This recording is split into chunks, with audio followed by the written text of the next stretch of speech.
Le futur. Après le bug de l'an 2000, la civilisation a été éradiquée.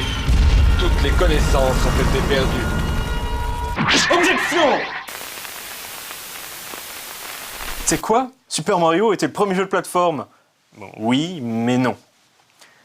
Oui, car Super Mario Bros était effectivement le premier jeu de plateforme à proposer un scrolling et donc des niveaux qui ne soient pas contenus dans un seul écran.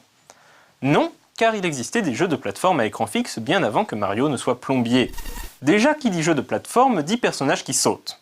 En 1978, Gremlin Interactive avait créé un jeu nommé Frogs, le premier jeu à inclure une mécanique de saut pour son protagoniste. Frogs était aussi connu pour son ingéniosité. Pour contourner les limitations graphiques des jeux d'arcade de l'époque, Frogs projetait ses sprites sur un fond peint directement dans la borne. Ensuite, il ne suffit pas que le personnage saute, il faut aussi des plateformes. Ben oui. A ce titre, Space Panic est considéré comme un précurseur. Sorti en 1980, ce jeu, signé Universal, proposait différents étages reliés entre eux par des échelles et des ennemis qu'il fallait piéger en creusant des trous dans le sol. Space Panic a connu une multitude de remakes et de clones, le plus célèbre étant Lode Runner. Certains considèrent Space Panic comme le premier vrai jeu de plateforme.